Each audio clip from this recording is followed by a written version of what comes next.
And we thank them so much for their time this morning. I'm going to start off with you, Justin, coming to us via Skype from Cape Town.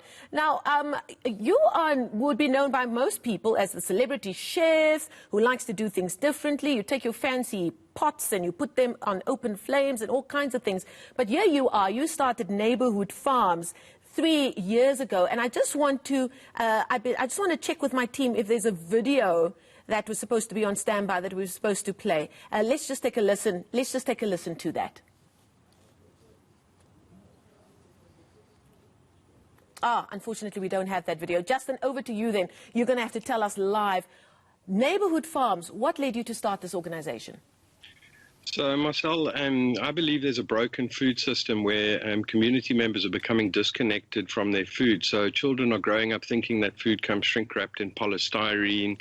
They're assuming that what's produced and available to them on retail shelves is what food is about, and actually it's not.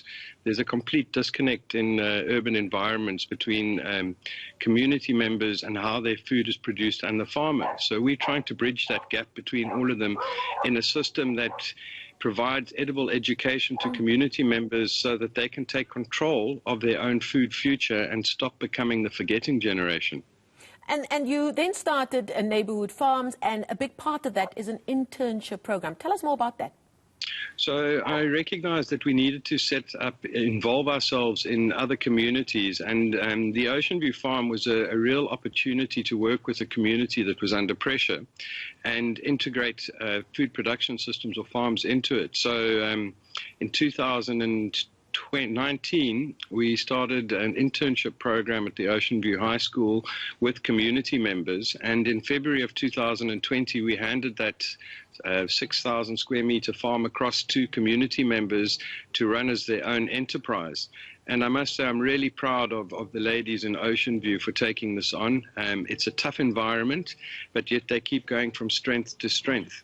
Let's speak to one of them now. The chairperson of course Gangsters is Sophia Grodes, who joins us actually from their farm, the space that they have at the Ocean View High School. Sophia, thank you so much for joining us. I read a story there where it said that when Justin drove out after you had finished your internship, he gave you a set of keys and said, "This is your Ocean View, just go and claim it back."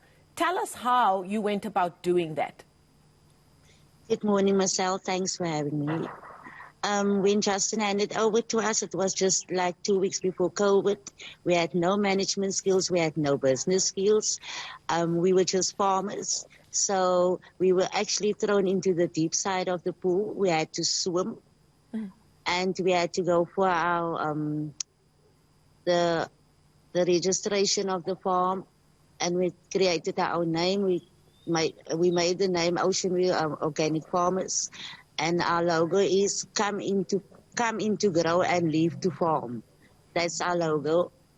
So yeah, that's what Justin did to us, and we've learned quite a lot. And thank you, Justin, for this great opportunity that you gave us.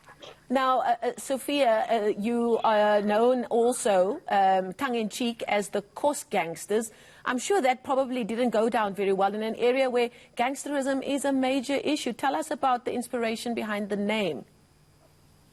Okay, when we started over the name, Ocean View wasn't like very happy about the name because of all the negativity that was around Ocean View and the shooting and people dying. So I had to call a meeting with the community, and I said to them, course means food and gangsters means fighting, so we're fighting to grow food.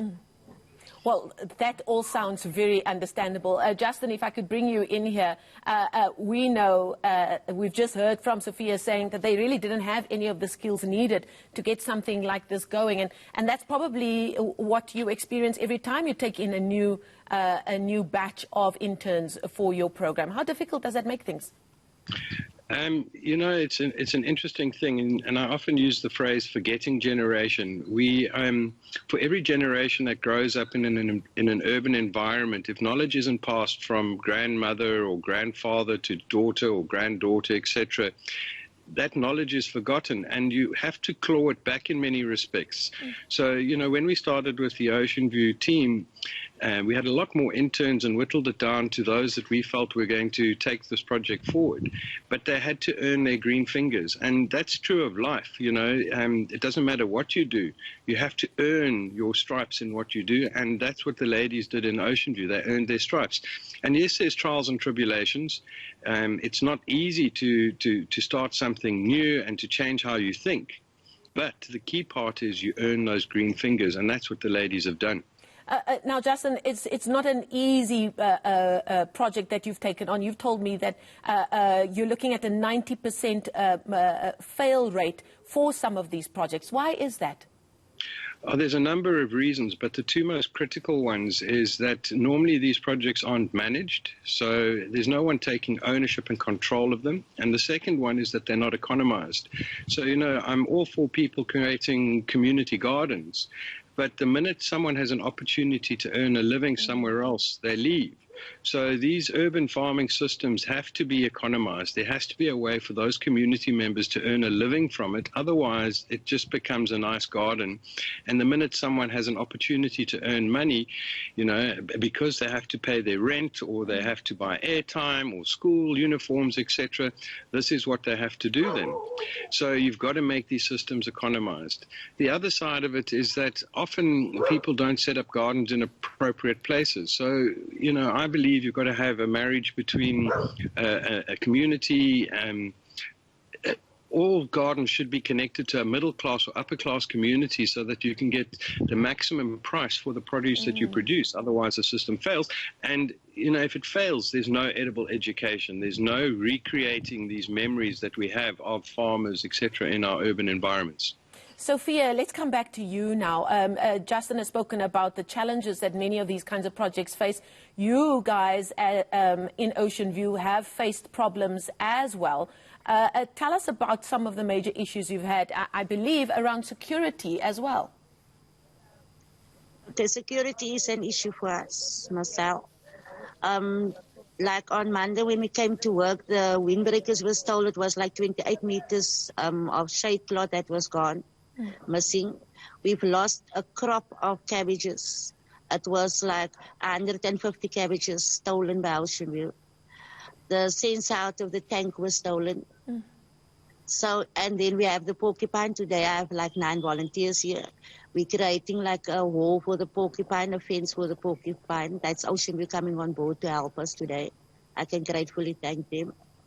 So we do have our challenges, and we do come to work through the bullets, through the fire, and everything.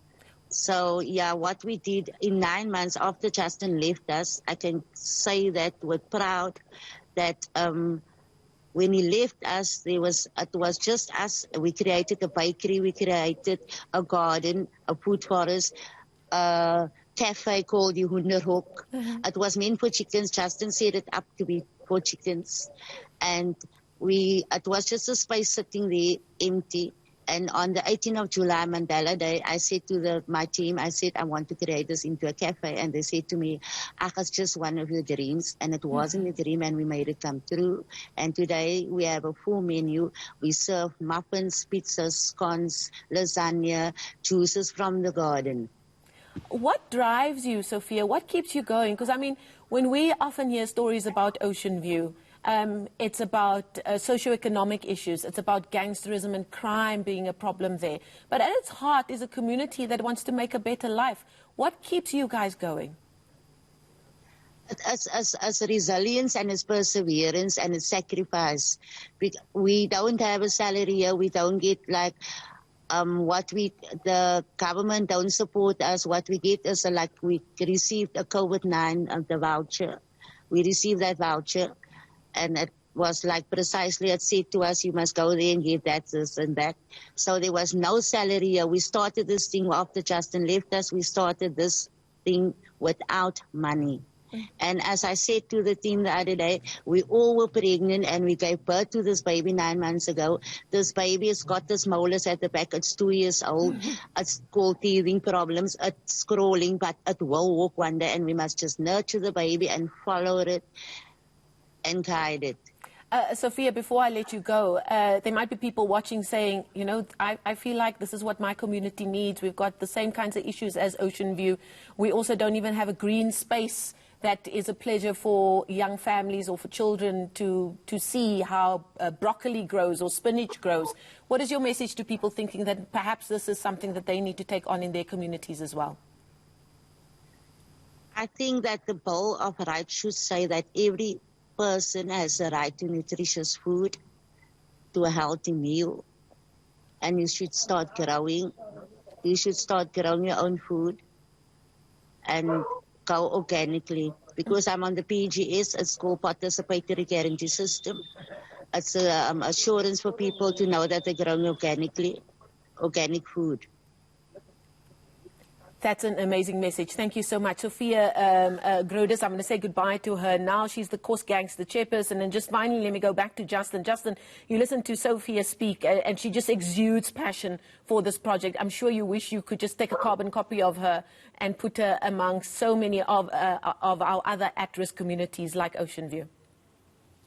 And I think you're 100% right, Marcel. You know, what we really need to do is recreate the village of our collective memories, where we have butchers, bakers, candlestick makers and farmers in them, where we start keeping our economy revolving in our own communities versus letting retailers strip mine communities and put money into shareholders' pockets. That system's not sustainable. We actually need to learn how to live in the urban environment. You know, it's our center of culture, education, learning, hospitalization, etc. But we don't know how to live in them, and we need to reconnect each other to that system that actually builds a better society. We can't just keep relying on other people to do it for ourselves. We have to do it for our own communities. Well, we can only wish you everything of the best. That's Justin Bonello, founder and CEO of Neighbourhood Farm.